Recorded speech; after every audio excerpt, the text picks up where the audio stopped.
d'âme. Et le verset du mois, c'est Matthieu 28, versets 19 et 20. Allez faire de toutes les nations des disciples, les baptisant au nom du Père, du Fils et du Saint-Esprit, et enseignez-leur à observer tout ce que je vous ai prescrit. Et voici, je suis avec vous tous les jours jusqu'à la fin du monde. Je vais relire ce verset, ce passage de Bible. Allez, faites de toutes les nations des disciples, les baptisant au nom du Père, du Fils et du Saint-Esprit, et enseignez-leur à observer tout ce que je vous ai prescrit. Et voici, je suis avec vous tous les jours jusqu'à la fin du monde. Ce passage de Matthieu 28, verset 19 à 20 est souvent appelé la Grande Commission. En réalité, c'est l'un des commandements les plus importants du Nouveau Testament ou l'un des commandements les plus importants du Seigneur Jésus. Parce que cela concerne le salut des âmes et c'est la raison pour laquelle le Seigneur Jésus est venu sur terre. Il est venu sur terre pour que les âmes soient sauvées. Et si en tant que chrétien, on ne comprend pas l'urgence et l'importance de cela, en réalité, on n'a pas compris le plus essentiel dans la vie chrétienne. Plusieurs hommes et femmes avant nous ont sacrifié, ont donné leur vie pour cet objectif, pour obéir à ce commandement. Un homme comme Hudson Taylor, c'était un Anglais, il a abandonné son Angleterre natale et il a passé toute sa vie en Chine parce qu'il avait ce feu qui brûlait dans son cœur pour les Chinois. Dieu l'avait envoyé en Chine et il a vécu pratiquement dans la misère en Chine parce qu'il voulait gagner des Chinois. Et Dieu lui a fait grâce de gagner des centaines de milliers de Chinois. Vous comprenez? Parce que c'est un impératif pour le chrétien de gagner des âmes. Et quand le chrétien ne comprend pas ça, alors comme je disais tantôt, il n'a pas compris l'essentiel. Ce matin, le terme que nous aurons ce matin, c'est croire. Croire, c'est le thème de ce matin. Et nous allons voir ce que croire veut dire. Nous disons aux gens de croire, de croire. Qu'est-ce que cela veut dire? Nous verrons ça ce matin. Et notre verset de ce matin, c'est Marc 16, verset 16, qui dit: celui qui croira et qui sera baptisé sera sauvé. Mais celui qui ne croira pas sera condamné. Et nous allons reparler de ce verset plus tard. Grand 1, les fables. Grand 1, les fables. 2 Timothée 4, versets 3 à 4. Car il viendra un temps où les hommes ne supporteront pas la saine doctrine, mais ayant la démangeaison d'entendre des choses agréables, ils se donneront une foule de docteurs selon leurs propres désirs, détourneront l'oreille de la vérité et se tourneront vers les fables. Ici, c'est l'apôtre Paul qui parle à son fils Timothée, à son fils bien-aimé, et il dit qu'il y aura un moment viendra où les hommes n'auront plus envie d'écouter la vraie parole de Dieu. En fait, les hommes auront envie, ils auront la démangeaison d'écouter les fables. Paul a dit les fables. En fait, ils auront envie d'écouter beaucoup de choses qui n'ont rien à voir avec la parole de Dieu, vous comprenez? Et les fables, plusieurs choses représentent les fables, nous allons voir. Il y a la mauvaise doctrine, il y a les doctrines un peu diluées, il y a les sujets de société, il y a plusieurs choses que les gens font aujourd'hui dans l'église. Pourquoi? Parce que le peuple de Dieu lui-même d'abord ne veut plus écouter la bonne doctrine. Des fois on voit ou sur Facebook ou sur TikTok, des fois on voit des églises où les gens font des choses bizarres. On se dit comment se fait-il que le peuple ne peut accepter ces choses, de participer à ces choses. Mais c'est parce que le peuple de Dieu lui-même est maintenant dans une position où il veut entendre des choses bizarres. Comprenez? Les mauvaises doctrines. Où il y a quelquefois, l'homme de Dieu, la femme de Dieu, a du mal à prêcher l'évangile dans sa pureté parce qu'il se dit que si je prêche totalement l'évangile, tous les âmes vont partir, je ne vais pas gagner l'âme. Donc il est obligé de prêcher seulement un évangile qui est agréable. Comprenez? Un évangile qui est agréable.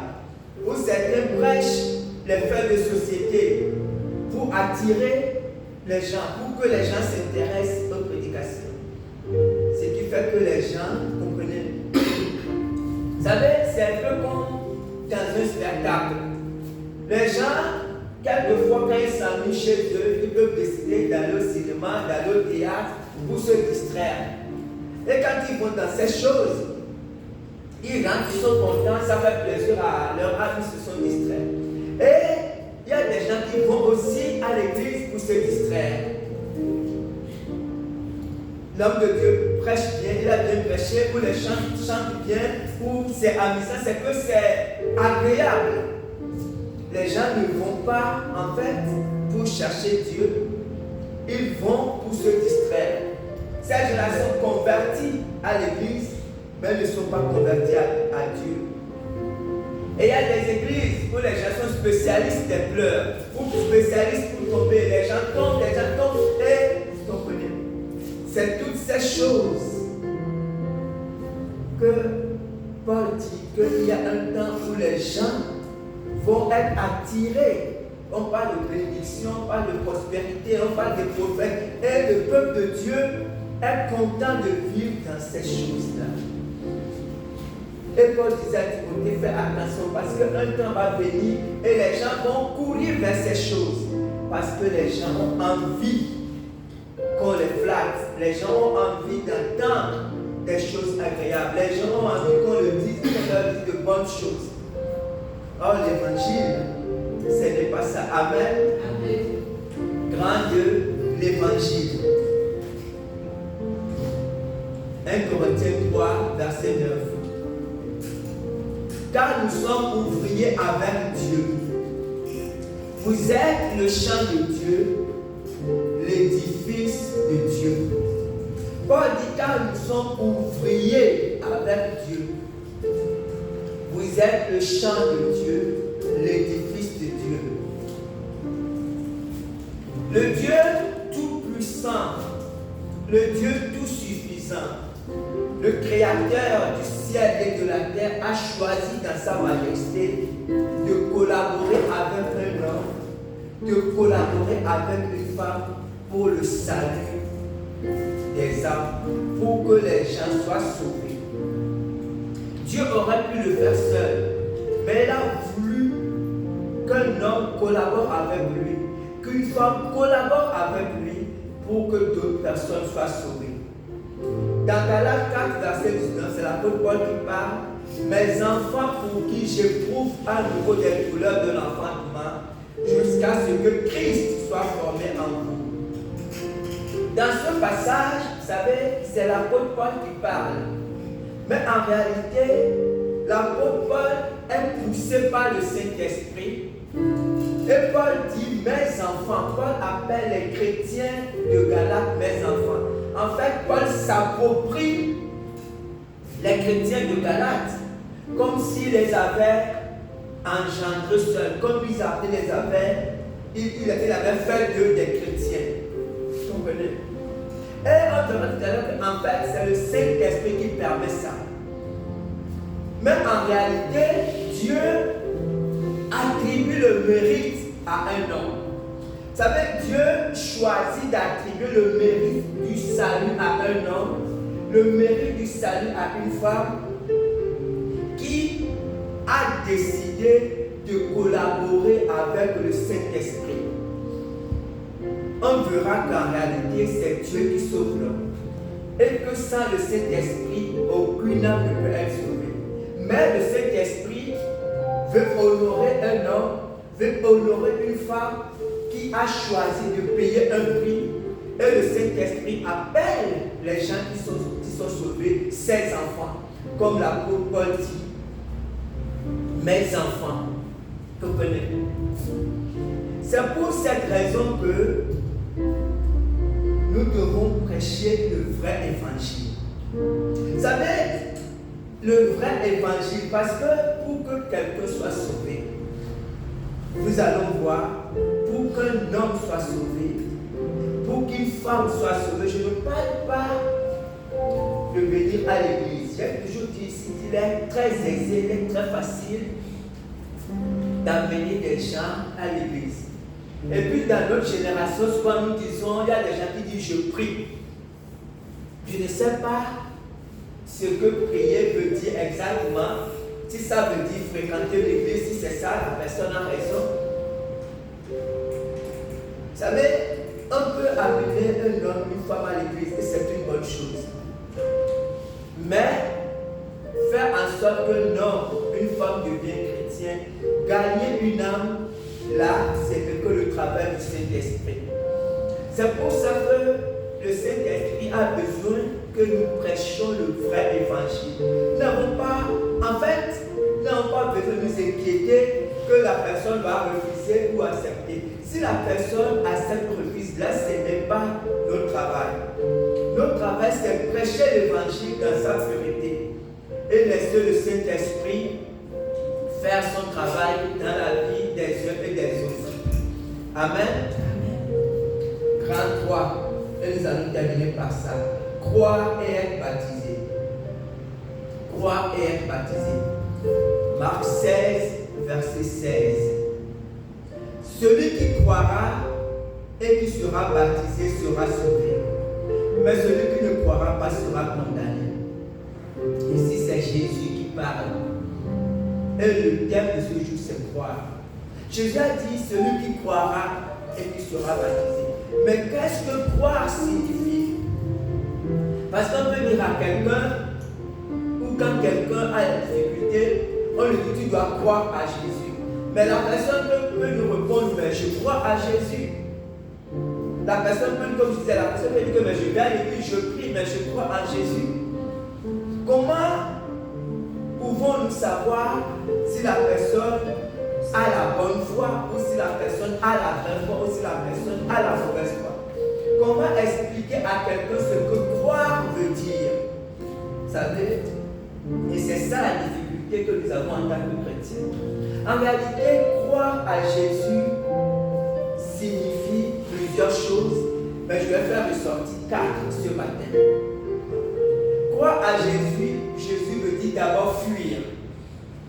On va voir ce qu'on fuit. Croire à Jésus veut dire se repentir. Ça veut dire être né de nouveau et ça veut dire se convertir. Et nous allons voir ces 4 choses. Croire à Jésus, d'abord fuir. Matthieu 3, verset 7. C'est Jean-Baptiste qui parlait. Mais voyant venir à son baptême beaucoup de pharisiens et de sadducéens, il leur dit, race de vipères, qui vous a appris à fuir la colère à venir. Qui vous a appris à fuir la colère à venir. C'est le point le plus important de l'évangile. Vous savez, lorsqu'on prêche l'évangile à quelqu'un et qu'on lui dit de venir à Dieu, ce qui est plus facile, si on ne sait pas quoi dire, c'est mieux d'inviter quelqu'un à l'église. On dit viens à l'église. Parce que si on invite, en réalité, ce qu'on fait, c'est qu'on laisse la charge au pasteur, au responsable de faire le travail.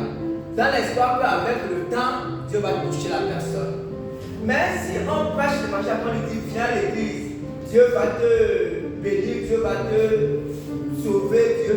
En fait, on n'a pas prêché l'essentiel. Parce que quand on ne parle pas à quelqu'un de son âme, tant qu'on ne parle pas à quelqu'un de sa vie après la mort, en fait, on n'a pas dit l'essentiel. Parce que Jésus est venu pour que les gens n'aillent pas en enfer. C'est ça le point le plus important. Et ici, il a même dit, quand Jean-Baptiste voyait venir à lui les femmes, il a dit, mais qui vous a appris à fuir la colère à venir. Parce qu'en réalité, il y a une grande colère qui vient. Tout à l'heure, nous allons lire certains passages en bas pour voir qui relève ce que maman a dit, a vu dans ce sens, parce qu'elle m'en a parlé le vendredi. Et j'ai voulu qu'elle en parle ce matin. Dans Amos 4, verset 12, la deuxième partie dit: prépare-toi à la rencontre de ton Dieu, ô Israël. Se préparer à la rencontre de son Dieu. Parce que, vous savez, heureusement ou malheureusement, il y a une vie après la mort. Il y a une vie après la mort. Ou certains disent la vie après la vie. Parce qu'après avoir vécu sur terre, quand on parle de cette terre, on continue à vivre. Notre vie ne s'arrête pas ici. On continue à vivre. Et le plus important, c'est la vie qu'on vit après. Parce que sur cette terre, on peut vivre, la Bible dit, on peut vivre jusqu'à 120 ans. Avant, c'était plus, mais Dieu a ramené ça à 120 ans. On peut vivre jusqu'à 120 ans sur terre. Mais après la terre, on va vivre éternellement. Un homme, tout homme dit, nous sommes des hommes, comme on dit, éternels. Nous sommes comme Dieu. Après la vie sur la terre, notre corps sera enterré, mais notre esprit va continuer à vivre éternellement. Et la grande question c'est, où est-ce qu'on va continuer à vivre? Est-ce qu'on va continuer à vivre avec Dieu ou on va se retrouver en enfer? C'est de ça qu'il s'agit. C'est la question la plus importante pour un homme, pour une femme. Tant que l'on n'a pas répondu à cette question sur cette terre, l'homme n'a pas répondu à l'essentiel. Amos dit, prépare-toi à la rencontre de ton Dieu. Comprenez? Dieu viendra dans ce 10 dit, c'est bien qu'il parle. Le jour du Seigneur viendra comme un voleur. En ce jour, les cieux passeront avec fracas. Les éléments embrasés se dissoudront et la terre avec les œufs qu'elle renferme sera consumée. Lisons maintenant Apocalypse 6, versets 12 à 17. Je regardais quand il ouvrit le 6e sceau et vit un grand tremblement de terre. Le soleil devint noir comme un sac de grain, la lune entière devient comme du sang et les étoiles du ciel tombèrent sur la terre. Comme lorsqu'un figuier secoué par un vent violent jette ses figues vertes. Le ciel se retira comme un livre qu'on roule et toutes les montagnes et les îles furent remuées de leur place. Les rois de la terre, les grands, les chefs militaires, les riches, les puissants, tous les esclaves et les hommes libres se cachèrent dans les cavernes et dans les rochers des montagnes. Et ils disaient aux montagnes et aux rochers, tombez sur nous et cachez-nous devant la face de celui qui est assis sur le trône et devant la colère de l'agneau, car le grand jour de sa colère est venu et qui peut subsister. Amen. Amen. Il y a une grande colère qui arrive. C'est que maman l'a dit que le feu est tombé du ciel et le feu est tombé dans la mer, le feu est tombé dans la forêt et les esprits méchants ont commencé à fuir, les démons ont commencé à fuir. Ceux qui sont dans la mer, ceux qui sont dans la forêt, ils ne savaient même pas qu'il y avait des esprits dans la forêt. Et tous ces esprits-là fuyaient parce que la colère de Dieu est arrivée. Et si les esprits méchants fuient la colère de Dieu à plus forte raison les hommes, vous comprenez? Les hommes qui aujourd'hui, certains pensent que c'est la blague. Quand on leur parle de Dieu, ils rient. Mais c'est parce que c'est le temps de la grâce. Vous comprenez? Dieu accepte d'être injurié, d'être calomnié, d'être. L'homme peut faire tout ce qu'il veut. Vous savez, l'homme peut faire tout ce qu'il veut. Dieu permet alors, comme a dit Salomon, je l'offre, je dois faire tout ce qu'il veut. Mais vous savez, la seule chose qui est importante pour l'homme, c'est de ne pas mourir sans avoir accepté Jésus. Tu peux faire tout ce que tu peux être roi, président, Napoléon, qu'est-ce que soit qui tu veux être. Mais si tu meurs sans connaître Dieu, là tu es foutu. Là tu es totalement foutu. Il n'y a pas de mots pour expliquer ça. Parce que ce qui va arriver, il n'y a pas de mots pour expliquer ça. Vous comprenez? Donc, il y a cette urgence-là. Et cette urgence est dans le cœur de Dieu. Et elle est dans le cœur de certains hommes de Dieu. Il faut que les hommes soient sauvés. Il faut que les hommes fuient la colère à venir. Donc, lorsque on dit à quelqu'un de croire, ce n'est pas un jeu, ce n'est pas qu'il aille à l'église et puis s'il ne quitte pas le travail, on trouve du travail, s'il n'est pas marié. Toutes ces choses sont de bonnes choses. Dieu n'est pas contre le fait d'être marié, de trouver du travail, d'avoir de l'argent. Tout ça, ce n'est pas de mauvaises choses. C'est très bien. Mais même si tu vas si tu as toutes ces choses, si ton âme n'est pas sauvée, tu es passé à côté de l'essentiel. Donc quand on vient à l'église, la première chose, c'est qu'on fuit. On veut aller au ciel, on veut aller au ciel. Le pasteur Gaspard prêchait, vous savez, disait que son problème, c'est qu'il veut aller au ciel. Ça n'a pour rien au monde, il veut aller au ciel. C'est ça le problème. Il ne veut pour rien au monde se retrouver en enfer. Quel que soit qui tu es, ou quel que soit la chose à dire, même si tu gagnes le monde entier, c'est comme l'histoire du mauvais riche de Lazare. Même si tu gagnes le monde, je t'ai dit que ce riche-là, je t'ai dit que tous les jours, il menait joyeuse et brillante vie. Même si tous les jours, chez toi, c'est la fête. Et si tu te retrouves en enfer, mon ami, tu es passé à côté de l'essentiel. Donc, lorsqu'on prêche l'évangile, la première chose, demandons à Dieu de donner la sagesse. Vous savez, de dire cela. C'est vrai que des fois, on ne sait pas comment aborder la chose, mais que nous donne la sagesse d'aborder, de parler, d'aborder ce terme avec notre interlocuteur. Que nous puissions lui parler de son âme. On dit, oui, c'est vrai que tu as des problèmes. C'est vrai que je veux que Dieu te bénisse. C'est vrai que je veux que Dieu te donne un mari. C'est vrai que je veux que Dieu te donne un travail. C'est vrai que je veux que Dieu te guérisse. Toutes ces choses sont extraordinaires. Mais si tu pars sans le salut de ton âme, toutes ces choses-là que tu cherches là, si tu pars, tu quittes cette terre sans que ton âme soit sauvée, sans que tu aies connu Jésus, là c'est terrible. Amen. C'est la première chose. Croire. La deuxième chose, c'est se repentir. On va dire à quelqu'un se repentir. Et la personne dit, mais se repentir. Matthieu 3, verset 1 à 2. Jean-Baptiste qui parle. En ce temps-là, parut Jean-Baptiste, prêchant dans le désert de Judée, il disait, répentez-vous car le royaume des cieux est proche. Répentez-vous car le royaume des cieux est proche. Vous voyez, après avoir compris l'impératif du salut d'une âme, la suite logique, c'est demander à quelqu'un de se repentir.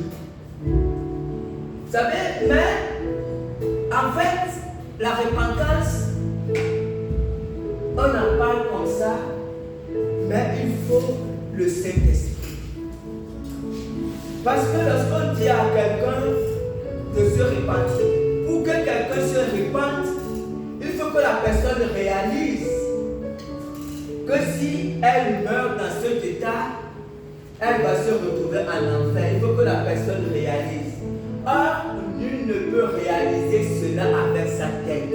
C'est totalement impossible à un homme, à une femme de réaliser que si je meurs maintenant, je vais aller en enfer. Sans l'œuvre du Saint-Esprit, cela est totalement impossible.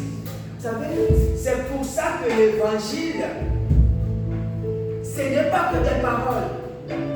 Acte 2, versets 37 à 38. Après avoir entendu ce discours, ils eurent le cœur vivement touché.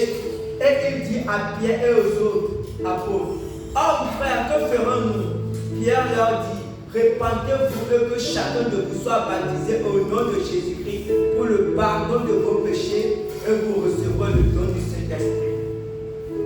La Bible dit, après avoir entendu ce discours, Ils eurent le cœur vivement touché. Ils eurent le cœur vivement touché. Ça ne vient pas d'un homme. Ça là, ce n'est pas à cause du discours de Pierre, mais c'est à cause de l'œuvre du Saint-Esprit. La conversion, tout le processus de conversion d'un homme, d'une femme, est piloté par le Saint-Esprit. Si le Saint-Esprit n'est pas là, vous allez faire des disciples, vous allez faire des membres d'église, vous allez remplir les églises avec des hommes et des femmes, c'est pas mauvais, mais sauf qu'ils ne seront pas chrétiens. Parce que ici, c'est des gens qui ont entendu Pierre parler, Pierre prêcher. Mais lorsqu'ils entendaient Pierre prêcher, le Saint-Esprit touchait leur cœur. Ils ont senti, ils ont réalisé que nous sommes dans un état, si nous mourons maintenant, nous allons retourner en enfer. Et ils ont demandé à Pierre, mais qu'est-ce que nous devons faire? Et Pierre leur a dit, répandez-vous. Parce que vous savez, c'est une profonde tristesse. La repentance, c'est une profonde, c'est un accablement profond. C'est un homme ou une femme qui se sent totalement brisé dans son cœur. Et ça ne vient pas de la tête. Et un homme d'après ne peut jamais ressentir cette tristesse-là si le Saint-Esprit ne touche pas son cœur. Ça n'a rien à voir avec le remords, ça n'a rien à voir avec le regret.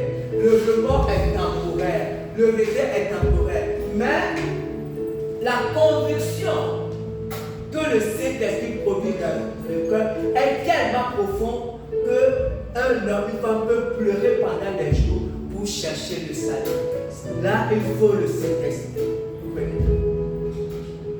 Donc, raison de plus pour que lorsque nous voulons prêcher à quelqu'un, nous devons demander au Saint-Esprit de toucher cette personne. Tant que le Saint-Esprit ne touche pas cette personne, nos paroles sont des paroles en l'air. Nos paroles sont des discours. La personne va comprendre. Vous savez, la personne va comprendre avec sa tête. La comprendre sera même que nous avons raison. Mais sauf qu'il n'y a rien dans son cœur. Il faut que le Saint-Esprit touche cette personne.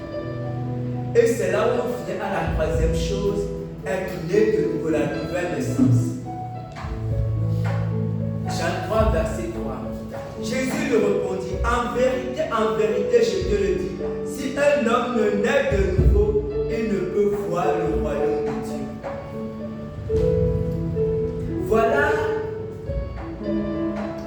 l'élément central. Vous savez, pour qu'un païen, un homme, une femme devienne chrétien, l'élément central c'est ça, la nouvelle naissance. Et Jésus a dit à Nicodème, si un homme ne naît de nouveau, il ne peut voir le royaume de Dieu. Et Nicodème ne comprenait pas. Nicodème dit même, comment un homme peut-il naître de nouveau quand il est vieux? Jésus lui a dit, si un homme n'est né d'eau et d'esprit, il ne peut entrer dans le royaume de Dieu. Et nous devons beaucoup implorer la grâce de Dieu pour la nouvelle naissance.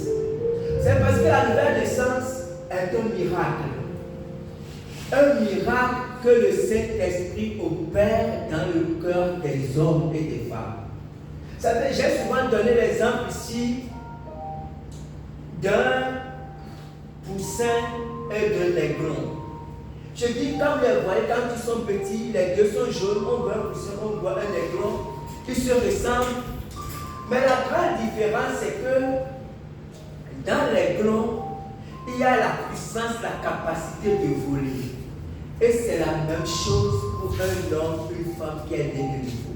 Vous savez, le Saint-Esprit fait quelque chose. On ne sait pas à quel moment ça se passe.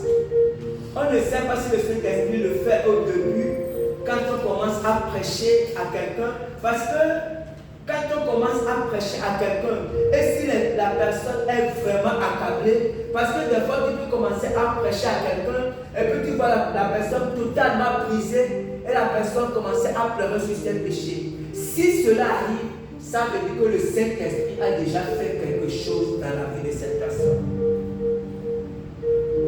Dans Ézéchiel 36, verset 26 à 27, c'est Dieu qui parle. Je vous donnerai un nouveau cœur et je mettrai en vous un esprit nouveau. Je ferai de votre corps le cœur de pierre et je vous donnerai un cœur de chair. Je mettrai mon esprit en vous et je ferai en sorte que vous suiviez mes ordonnances et que vous observiez et pratiquiez mes lois. Dieu dit, je vais mettre en vous un nouveau cœur. Vous savez, ça c'est le miracle de la nouvelle naissance. Or ça là, aucun homme, aucune femme ne peut contrôler ça. En réalité, c'est une grâce d'être né de nouveau. Parce que ce n'est pas celui qui veut être né de nouveau qui est né de nouveau. C'est quelque chose qui se passe à un moment donné. Et Dieu crée quelque chose, Dieu crée une vie nouvelle dans une personne. Dans un homme, dans une femme, Dieu crée une vie nouvelle. C'est ce qu'on appelle la régénération. C'est que la personne sent une transformation qui fait en sorte que ses centres d'intérêt changent. C'est que la personne va commencer à aimer à lire la Bible. La personne va commencer à aimer les choses de Dieu. La personne sent une profonde transformation à l'intérieur et la personne commence à aimer Dieu. 2 Corinthiens 5, 17 dit, si quelqu'un est en Christ, il est une nouvelle créature. Les choses anciennes sont passées, voici toutes choses sont devenues nouvelles. Voilà une créature céleste. Vous savez, et qu'un homme, tant qu'une femme n'est pas passée par cette phase-là, elle n'est pas encore enfant de Dieu. Je le dis bien. Et c'est ce que Jésus a expliqué à Nicodème. Jésus a dit, il faut que vous naissiez de nouveau. Nicodème était déjà prêt, il était docteur de la loi. Jésus lui a dit, non, ce n'est pas suffisant. Nicodème vivait pratiquement, il vivait dans le temple. Jésus lui a dit, non, ce n'est pas suffisant. Tant que tu n'es pas né de nouveau, tu n'es pas encore enfant de Dieu. Tant que tu n'es pas régénéré, tu n'es pas enfant. Comprenez? C'est pour ça que lorsque on prépare une campagne d'évangélisation, ou lorsqu'on s'apprête à prêcher à une seule, même si c'est une seule personne, si on ne comprend pas l'importance du Saint-Esprit dans le processus, on est passé à côté de l'essentiel. On ne peut jamais gagner. Je dis, même toute l'église, quand on prend même toute l'église du monde entier, je ne sais pas combien nous sommes venus, même tous autant que nous sommes, on ne peut pas gagner une seule personne. Impossible. Si le Saint-Esprit n'agit pas. C'est le Saint-Esprit qui doit faire quelque chose dans le cœur d'un homme, dans le cœur d'une femme. Le Saint-Esprit crée une certaine transformation. Et lorsque le Saint-Esprit a fait son œuvre, et lorsque tu vas aller parler à cette personne, tu vas voir que la personne sera sensible à ce que tu vas lui dire. La personne sera intéressée. Pourquoi? Parce que le Saint-Esprit est en train de faire une œuvre dans son cœur. Amen. Et la dernière étape, quand on dit à quelqu'un de croire, c'est se convertir. Convertir, le dictionnaire dit c'est changer, transformer une chose en une chose contraire ou amener une personne à adopter une opinion plus rejetée. Convertir, en fait, vous savez, on voit souvent, bientôt sera la fin de l'année, et beaucoup d'hommes, beaucoup de femmes vont prendre des résolutions parce qu'ils savent, ils sont conscients qu'il y a des choses qui font mal et qu'ils veulent faire mieux certaines choses l'année prochaine. Mais force est de constater que toutes ces résolutions, 1 mois, 2 mois, même avant le premier trimestre, les gens reprennent, comme on dit, à vos chasser le naturel et le revenir au calme. Pourquoi? Parce qu'en fait, pour que les hommes respectent ces résolutions, il leur faut une puissance. Comprenez? Il leur faut une puissance. Or, un homme naturel n'a aucune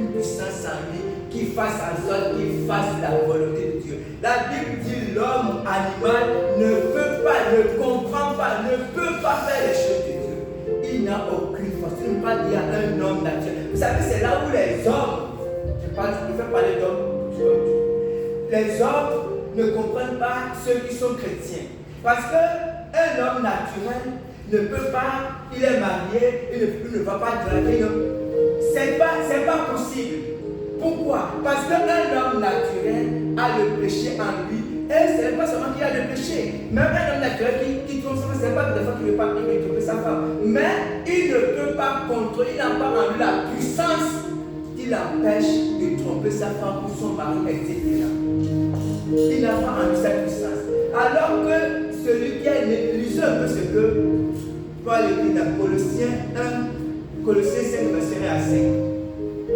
Si donc vous êtes ressuscité avec Christ, cherchez les choses d'en haut, où Christ est assis à la droite de Dieu. Affectionnez-vous aux choses d'en haut, eux non à celles qui sont sur la terre. Car vous êtes morts, et votre vie est cachée avec Christ en Dieu. Quand Christ, votre vie, paraîtra, alors vous paraîtrez aussi avec lui dans la gloire. Faites donc mourir les membres qui sont sur la terre. L'impudicité, l'impurité, l'impassion, les mauvais désirs et la cupidité qui est une idolâtrie. Vous voyez ici, le verset 5 dit quoi? Faites donc mourir. Mais ici, l'apôtre Paul ne parle pas aux païens. Parce que les païens n'ont aucune puissance pour faire mourir les membres qui sont sur la terre. Un païen n'a aucune puissance pour faire mourir l'impudicité, l'impurité ou la méchanceté. Il n'a aucune puissance pour faire mourir ça. Ici, l'apôtre Paul parle à qui? Le verset, il a dit quoi? Si donc vous êtes ressuscité avec Christ. Voilà comment il a introduit ce mot. Si donc vous êtes nés de nouveau. Ça veut dire que si vous êtes nés de nouveau, alors vous avez en vous la puissance de résurrection. Vous avez en vous la capacité. Et c'est ce que les gens ne comprennent pas. Si tu es né de nouveau, tu as en toi la capacité de ne pas courir après les femmes de Dieu. Pourquoi? Parce que c'est une puissance. C'est la puissance de résurrection. C'est la puissance du Saint-Esprit. Si tu es né de nouveau, alors tu as en toi la capacité de Dieu pour faire quelque chose. Tu as la capacité de ne pas aimer l'argent. Vous savez, l'argent, quand on parle d'argent, tout le monde tremble. Tout le monde tremble. Quand on faisait le procès la dernière fois qu'il passait à la télé, il y a quelqu'un qui disait que s'il savait qu'il y a une liste parce qu'il avait un montant, il disait que s'il savait qu'il y avait une liste, il devait réclamer plus. Parce que quand on parle d'argent, tout le monde est intéressé. Tout le monde est très attentif. Vous comprenez? Mais et Paul dit quoi? Paul dit et la cupidité. Parce que la cupidité c'est l'amour de l'argent. Et Paul dit que c'est une idolâtrie. Parce que l'argent est une puissance, l'argent est une idole. Les gens ne savent pas. L'argent c'est un esprit, ce n'est pas le CFA. Il y a une puissance derrière qui fait que les gens adorent l'argent. Quelqu'un peut avoir toute une maison. On a vu que les gens détournent. On a vu des montants astronomiques. Milliards, on va dire, mais qu'est-ce que l'on va faire avec tout ça? Parce que l'argent est une idole. Vous comprenez? L'argent est une idole. Quelqu'un peut avoir toute une maison remplie d'argent. Même encore continuer à chercher l'argent. On n'est jamais pourquoi? Parce que c'est une idole. Vous comprenez? Mais Paul dit, si donc vous êtes ressuscité avec Christ, si tu es né de nouveau, alors tu as le pouvoir de ne pas aimer l'argent. Tu as le pouvoir de te détacher de l'argent. Mais ça, il faut être né de nouveau. Il faut avoir en soi la puissance du Saint-Esprit. Vous comprenez? Donc voilà de quoi il s'agit. Lorsque, vous savez, l'évangile, la parole de Dieu, on n'a pas besoin de la manipuler. Il y a deux choses. Si nous voulons remplir juste les églises, là on peut manipuler, raconter aux gens, et comment on dit ça, arrêter de souffrir. Mais si nous voulons gagner les gens pour le ciel, si nous voulons que les gens soient nés de nouveau, alors on n'a pas besoin de manipuler l'évangile. On doit prêcher l'évangile aux gens. On doit dire la vérité aux gens et laisser le Saint-Esprit transformer leur cœur. Amen. Amen. Et que Dieu bénisse sa parole.